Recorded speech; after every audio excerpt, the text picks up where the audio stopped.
Apa kabarmu?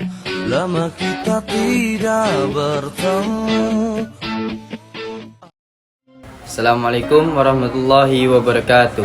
Perkenalkan, nama saya Adipski Saputra dengan nomor NIM 125-10134. Saya di sini dari kelompok 5 ingin membahas tentang teori. Ilmu pengetahuan dianggap sebagai pengetahuan yang berasal dari fakta-fakta pengalaman.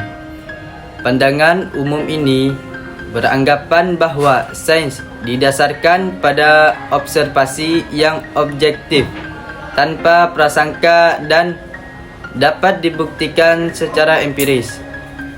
Fakta ilmiah diperoleh melalui pengamatan yang hati-hati terhadap dunia nyata, kemudian diolah menjadi teori dan hukum melalui penalaran logis. Namun, pandangan ini juga dikritik karena dalam praktiknya pengamatan tidak pernah sepenuhnya netral. Ia selalu dipengaruhi oleh kerangka konseptual, pengalaman, dan pengetahuan sebelumnya. Oleh sebab itu, ilmu pengetahuan tidak sekedar berasal dari fakta, tetapi merupakan hasil hubungan timbal balik antara pengamatan atau fakta dan penafsiran atau teori. A few moments later. Nah, selanjutnya ada daftar premis. Yang pertama itu, pengetahuan dianggap lahir dari fakta-fakta yang diperoleh melalui pengalaman empiris. Yang kedua itu ada fakta dapat diperoleh melalui pengamatan yang hati-hati dan tidak memihak. Yang ketiga itu ada fakta ilmiah, menjadi dasar yang objektif untuk membangun teori dan hukum ilmiah. Yang keempat itu ada teori ilmiah dianggap valid jika didukung oleh fakta-fakta yang dapat diverifikasi.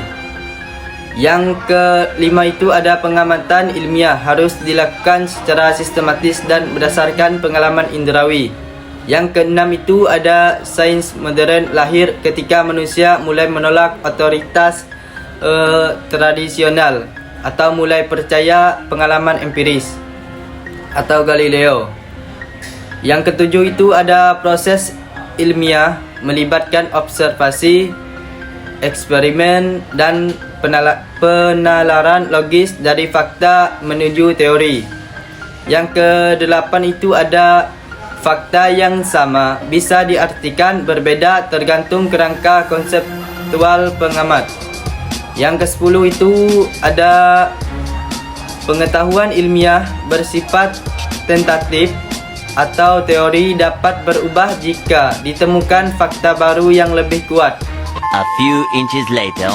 Selanjutnya ada daftar istilah. Yang pertama itu ada fakta ilmiah, data atau hasil observasi empiris yang dapat diuji dan diverifikasi secara objektif.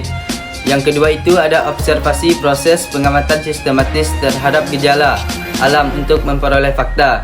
Yang ketiga itu ada empirisme, aliran filsafat yang menyatakan bahwa pengetahuan diperoleh dari pengalaman indrawi.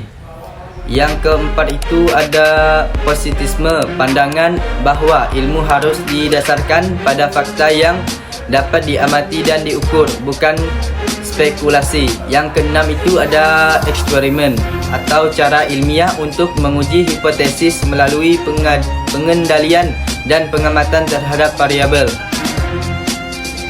Yang keenam itu ada interpretasi, proses menafsirkan fakta berdasarkan kerangka konseptual tertentu. Yang ketujuh itu ada objektivitas, prinsip bahwa pengamatan ilmiah harus bebas dari pengaruh subjektivitas pribadi. Yang kedelapan itu ada kerangka konseptual atau sistem pengetahuan dan keyakinan yang membentuk cara seseorang memahami fakta. Yang kesembilan itu ada skeptisisme ilmiah, sikap kritis yang menuntut pembuktian empiris sebelum menerima suatu klaim ilmiah. Yang ke-10 itu ada induksi, metode penarikan kesimpulan umum dari fakta-fakta khusus. Yang ke-11 itu ada Galileo Galilei, ilmuwan yang dianggap pelopor metode ilmiah modern melalui eksperimen dan observasi empiris. Mungkin ini saja yang dapat saya sampaikan. Kurang dan lebihnya saya mohon maaf. Wassalamualaikum warahmatullahi wabarakatuh.